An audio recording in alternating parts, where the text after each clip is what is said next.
ओम नमः शिवाय। भगवान शिव केवल देवता नहीं बल्कि सृष्टि के आधार है।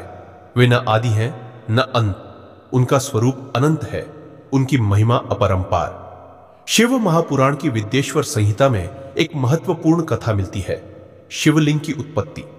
यह कथा बताती है कि शिवलिंग केवल एक पत्थर नहीं बल्कि स्वयं भगवान शिव का तेजस्वी स्वरूप है। क्या आप जानते हैं कि स्वयं ब्रह्मा और विष्णु भी इसकी शक्ति को नहीं जानते थे? आइए जानते हैं शिवलिंग की उत्पत्ति कथा। सृष्टि के आरंभ में जब ब्रह्मांड का विस्तार हो रहा था, तब ब्रह्मा जी और विष्णु जी में विवाद हो गया कि उनमें से कौन श्रेष्ठ है। ब्रह्मा जी बोले, मैं सृष्टि करता हूं, सभी जीव जंतुओं को मैंने ही बनाया है, इसलिए मैं सबसे महान हूं। विष्णु जी बोले, मैं पालन करता हूं, सृष्टि को जीवित रखने का कार्य मेरा है, इसलिए मैं ही सबसे श्रेष्ठ हूं। यह विवाद इतना बढ़ गया कि दोनों ने अपनी शक्तियों का प्रदर्शन करना शुरू कर दिया। देवलोक में यह चर्चा होने लगी कि अब इस विवाद का हल कैसे निकलेगा। तभी एक अद्भुत घटना घटी। अचानक आकाश में एक दिव्य प्रकाश उत्पन्न हुआ। यह कोई साधारण प्रकाश नहीं था, बल्कि एक अनंत ज्योतिर्लिंग था, जो अग्नि के समान दहक रहा था और समस्त दिशाओं को आलोकित कर रहा था। तभी आकाशवाणी हुई, जो भी इस ज्योतिर्लिंग का आदि या अंत खोज लेगा, वही सबसे श्रेष्ठ होगा।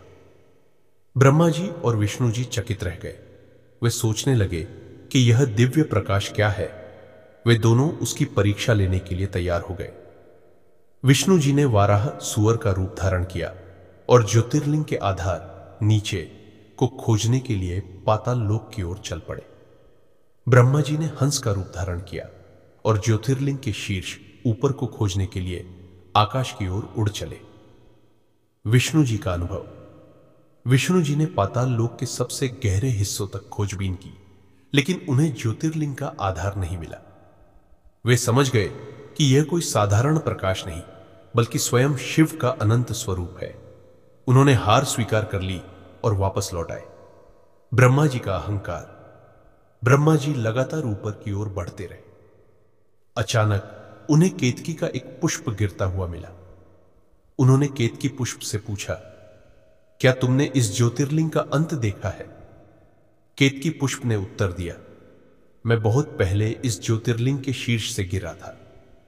ब्रह्मा जी ने सोचा कि यदि मैं इस पुष्प को साक्षी मानकर झूठ बोल दूं, तो सभी देवगण मुझे सबसे श्रेष्ठ मान लेंगे। जब ब्रह्मा जी और विष्णु जी वापस आए, तो विष्णु जी ने अपनी हार स्वीकार की, लेकिन ब्रह्मा जी ने केतकी पुष्प को साक्षी मानकर झूठ कहा। मैंने ज्योतिर्लिंग का अंत देख लिया है। यह सुनते ही अचानक ज्योतिर्लिंग के मध्य से एक अत्यंत दिव्य प्रकाश प्रकट हुआ और स्वयं भगवान शिव प्रकट हो गए। भगवान शिव ने गंभीर वाणी में कहा, ब्रह्मा, तुमने झूठ कहा है, इस कारण अब से पृथ्वी पर तुम्हारी पूजा नहीं होगी। भगवान शिव ने केतकी के पुष्प को भी श्राप दिया, आज से तुम्हें शिवलिंग पर अर्पित नहीं किया जाएगा।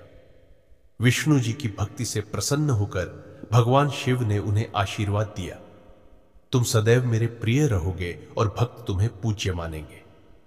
तब से ब्रह्मा जी के केवल कुछ ही मंदिर है और केतकी के पुष्प को शिवलिंग पर चढ़ाना वर्जित है।